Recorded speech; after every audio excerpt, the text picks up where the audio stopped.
Scripture reading from the Gospel of St. Luke. Then Mary said, I am the Lord's servant. May it be to me as you have said. Then the angel left her. At that time, Mary got ready and hurried to a town in the hill country of Judea, where she entered Elizabeth's home and greeted Elizabeth. When Elizabeth heard Mary's greeting, the baby leaped in her womb, and Elizabeth was filled with the Holy Spirit. In a loud voice, she exclaimed, Blessed are you among women, and blessed is the child you will bear. But why am I so favored that the mother of my Lord should come to me? As soon as the sound of your greeting reached my ears, the baby in my womb leaped for joy. Blessed is she who has believed that what the Lord has said to her will be accomplished. Mary stayed with Elizabeth for about 3 months and then returned home. The Gospel of the Lord. Praise to you, Lord Jesus Christ. My dear brothers and sisters in Christ Jesus, we have come here to be with Mother Mary, a day with Mary. Jesus and Mother Mary are very much pleased when we spend time with them. Jesus expected his disciples to be with him praying at the agony at Gethsemane, but they were so tired, they were sleeping, and Jesus himself comes and asks them, can't you wait and pray with me for 1 hour? So Jesus is much pleased when we are with him, when we are with his mother. So we are all children of Mother Mary. At the foot of the cross, Jesus gave his own mother to all of us. So, as children of Mary, we have come together to honor her and thus glorify God more and more.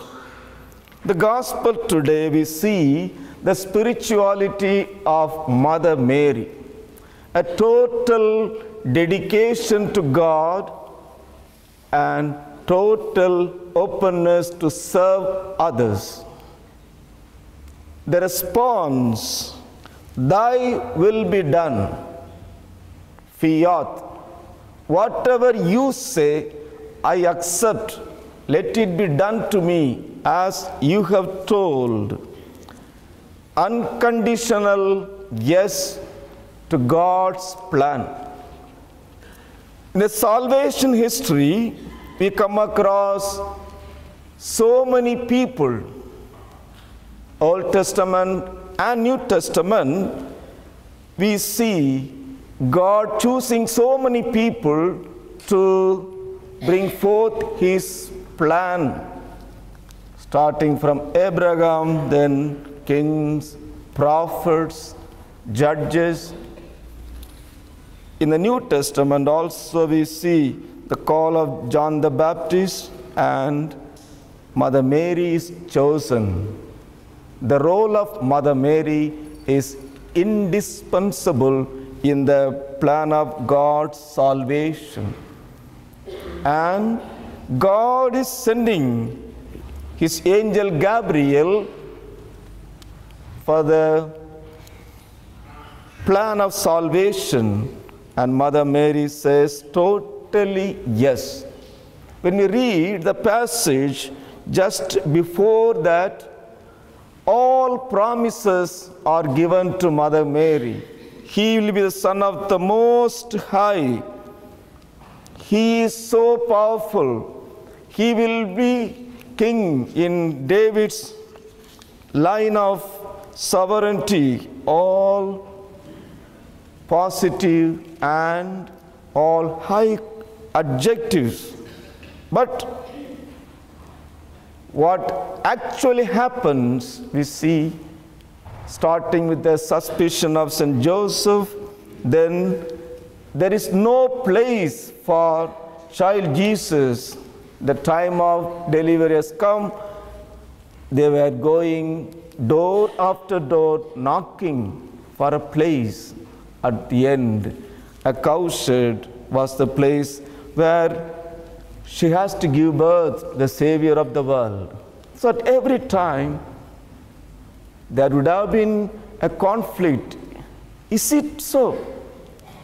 Okay, if it is, thy will be done. Yes, Lord. At every time, she was saying, yes, yes.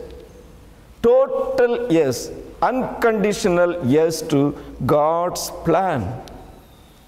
During the ministry, we come across people accusing Jesus, trying to stone at him. And people come, oh, he has gone mad. These words would have wounded much. And she accepted, yes, Lord. And at the foot of the cross, during the journey towards Calvary, her heart was pierced and she was saying totally yes, yes. So my dear brothers and sisters, when we really love God, God's plan becomes our plan.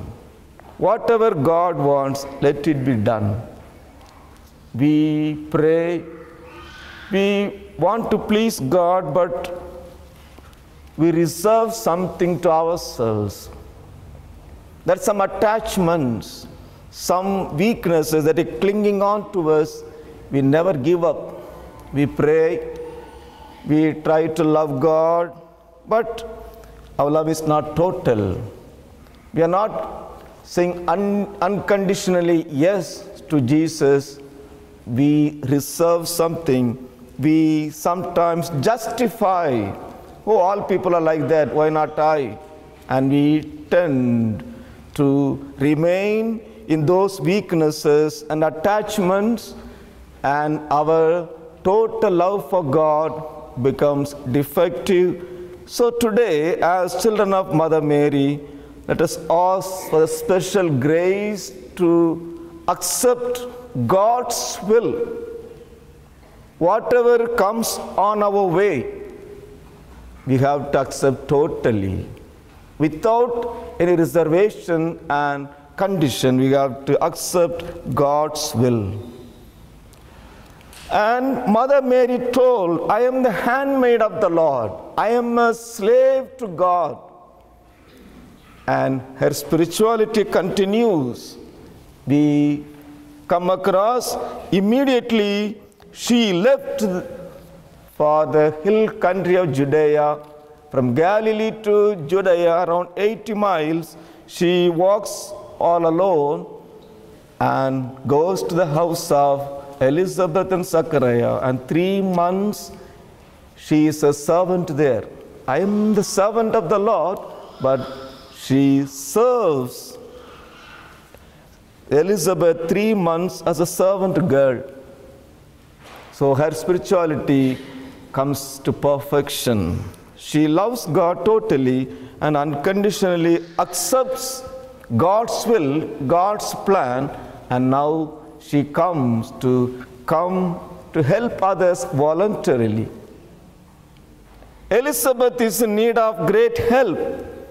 She never sent a message, but the moment Angel Gabriel told about this news that in her old age Elizabeth is with child, her heart was moved and she was there to help her, to be her servant.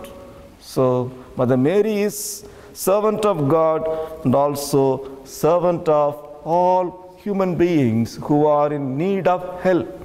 The same love led her at Cana, the marriage function, to seek Jesus to perform a miracle.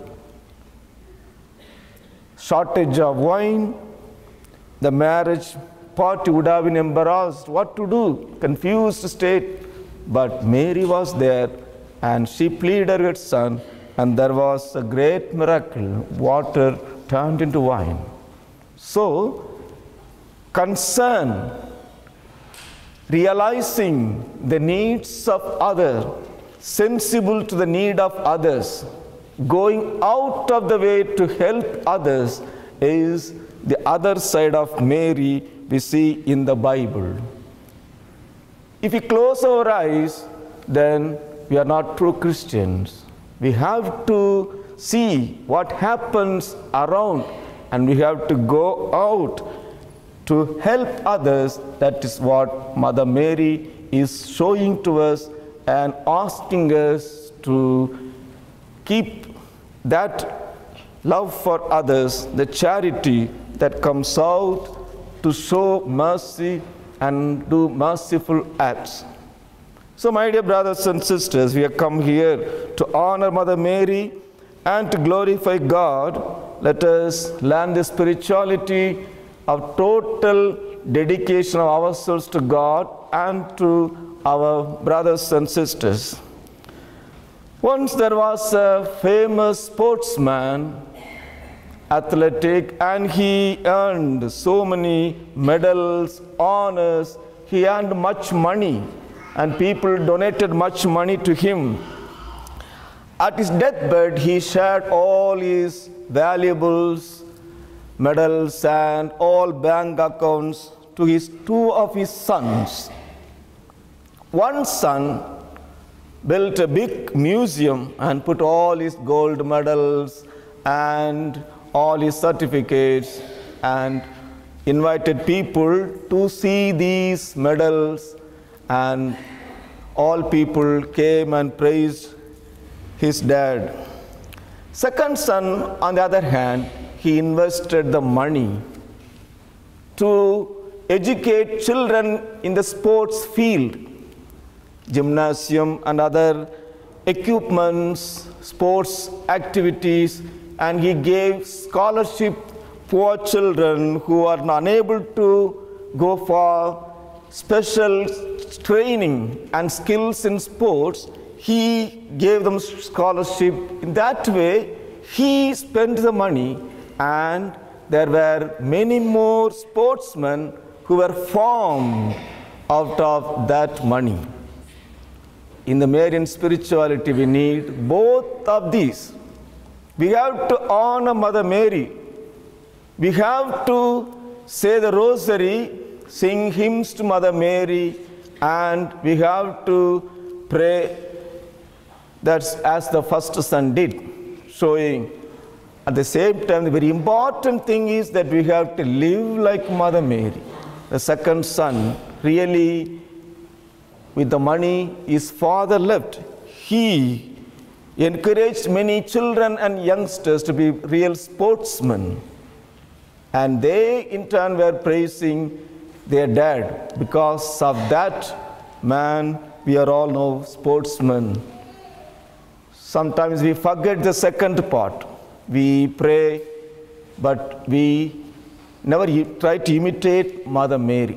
The church gives Mother Mary and all our saints for these two purposes, that they are interceding for us. At the same time, we have to imitate their virtues, imitate their lives. We have to follow their exemplary life. So, Mother Mary, wherever she has appeared, Lourdes and Fatima, she's asking us to pray the rosary. A very simple prayer, but a weapon given to us all to fight against all the evils, all the temptations of Satan. So let us give promise to Mother Mary that we always carry rosary in our hands.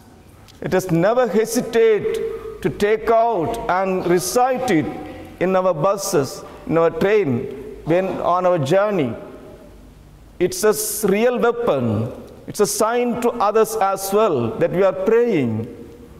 One of our spiritual fathers, seminary used to say, when you pray, you make that place holy. If you say the rosary in the bus, you make that place holy.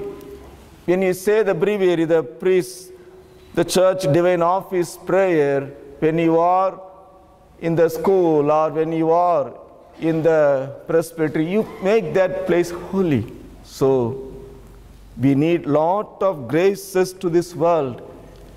People are forgetting God, and that pains very much Jesus and Mother Mary. That's why Mother Mary has appeared in many places asking for more and more prayers. So we have to love God more, because many people are not at all loving God. So it's a sign that we love God, that we pray more. In our homes, every day we must recite the rosary, read a passage from the Bible, and pray to Sacred Heart, offering our family. That family is the real Catholic family. So, my dear brothers and sisters, as we come together to honor Mother Mary today, let us ask for special grace to follow her life of dedication to God and making herself totally available for brothers and sisters to serve, so that we are really and truly the children of Mother Mary. Amen.